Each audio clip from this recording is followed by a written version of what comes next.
Okay guys, now we're gonna get to the clutch. Gotta take all these bolts out and the floorboard bolts. Just get this out of your way. A lot easier with 2 hands. You push the brake down, move it out your way. Now that we got the floorboard out of the way and the side plastics, you gotta take all these bolts off all the way around. Some underneath here too. Once you get them out, to the clutches. Okay, once you got all the bolts out, you got some under here, you just push the brake down and you can get it right out of, you can pull this clutch cover right out the way. Oh. Man, why is everything a two-handed thing today?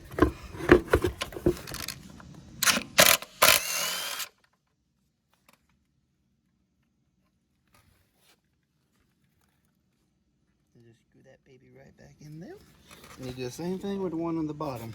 Those two have to screw back in here to separate this. Now you just tighten these up.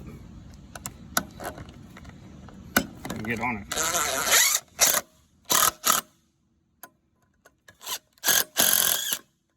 See? Now the bolt's nice and loose and you can just take it off. This is we're taking this off too. We don't have to worry about that right now. Okay, I got the gold spring on. I'm telling y'all, this was a pain in the butt. I didn't want to spend the money on the $80 clutch puller, so I used a stock rim.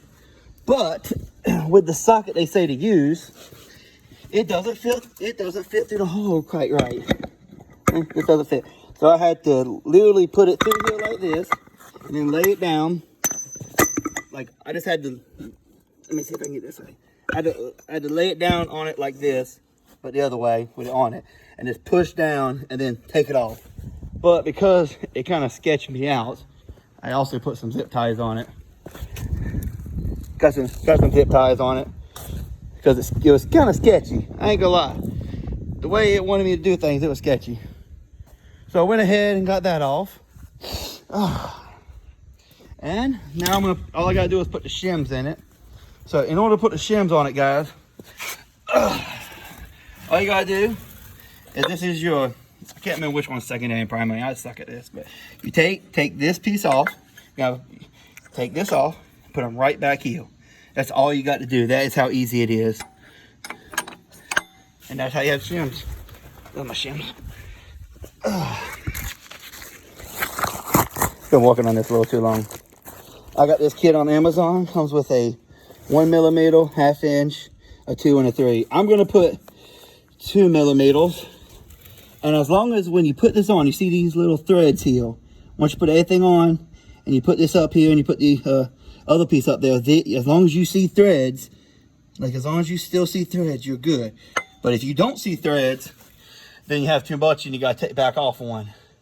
But 660s are known for being able to hold 2mm. So I've seen people with 2.2mm in it, but it should be good. And all I gotta do is put this back together, put the shims in it, and honestly, I'll be ready to go again. And once I get this done, I'll be working on the neutral safety thing. Well, it won't let you go in reverse, because anybody who knows these things, I got told a million times again and again, hit the override button. Look at that override button. Ain't she beautiful? Yeah, she should be somewhere around here, but it's not there. Only a start button. You know why? Because it doesn't have it on this model. But I plan on having it all back together, and we'll get it going. But I just got to get everything put back together now. And once I get put back together, I'll be ready to do that. But it's very simple. I mean, guys, this is, I'm not the most mechanically inclined, but I did it. It would have been a lot easier if my wife wasn't here pestering me, trying to haul me up since it's Friday afternoon, or Friday night now. But that's all you have to do, guys. Okay, now that we got the clutch back together and everything, you just twist it backwards after taking these two bolts back out. You just twist it backwards to tighten it up if it's loose. Tight. Now you just put it back together, and then we'll try it out, see what happens.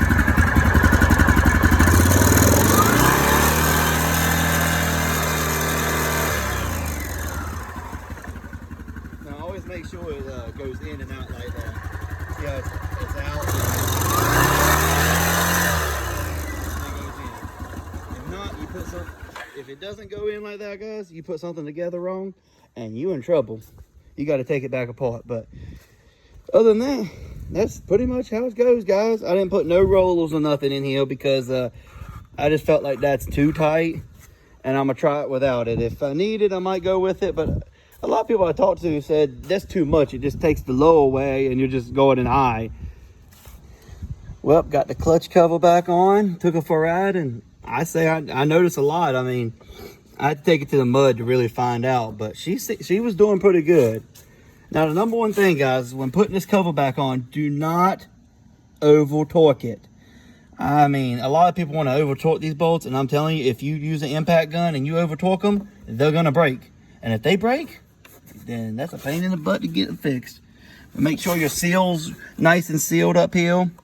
How about I say that's the number one thing is when you put it back on, make sure the seal here in between your cover and everything else is good. If not, you'll be in a world of trouble. But I got all my tools there. Well, I really gotta start cleaning up. I got the axle on, and I ended up flipping the knuckles, like I said earlier. Those knuckles right there. Long end goes up, short end goes down. Gained about an inch and a half. I don't remember exactly how much now. I put a wheel band in. I'm telling y'all, that was probably the hardest thing today, and then I pressed it in. Put the axle on. It didn't want that brand new axle. That C-clamp on that brand new axle did not want to come off. I mean, go in actually, not come off, go in. So I got that. Got the wheels back on. Got the clutch kit on. The only thing I haven't done is rewire it because the don't have the override button, but that won't take a minute. I'll get that straight in a second. I put all these bolts back in. Those are broken, so there's no way to put those back on. But put those on, they seem to hold well. Once I get that done, I will be done for the night. I can go home. It's getting late. So, here we go. There is no override button. So we're gonna fix this today. We're gonna grind it off. But this is what it does. As you can tell, it just bogs down whenever you try to go backwards with any gumption at all. Okay guys, here's the last part. So what you're gonna do if you don't have an override switch is you're finding this wire right here. Man, I gotta find a way to move it back to the bottom. I had it at the bottom the other day.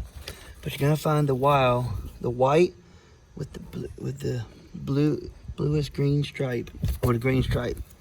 You're gonna find the one. There it is at the bottom. Anyways, let me get this thing out. Man, holy crap. Anyways, you find the one with the green stripe and you just wire it up. Okay guys, after playing with it, I finally found it. See, you're looking for this one.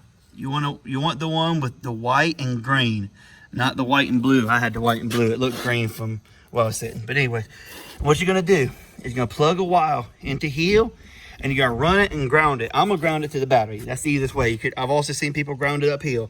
But if you do that, it's gonna take away the rev limiter for force, the force limited. So you'll be able to go as fast with force as you want without that rah, like you need an override switch. We don't have an override switch, so we are gonna hot wire this thing. And I really gotta clean up. My boss man gonna be mad. So let me find some wires and we'll fix this up. Okay guys, I got the wire ran. Like I said, it's the white and green one. There's a white and blue one, but see, I don't know if you can gotta tell it's green there.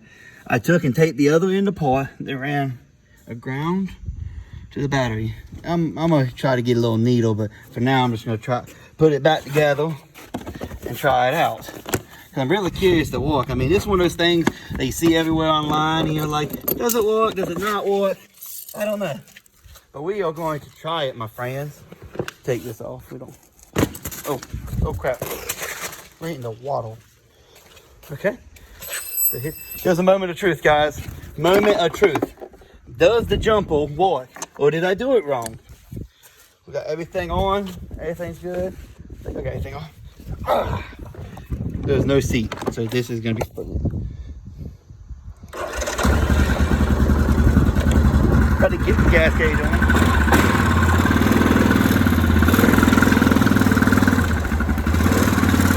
Okay. So the force light's off, so that's a good sign. Moment of truth, guys. Moment of truth. Let me get my hand right. So.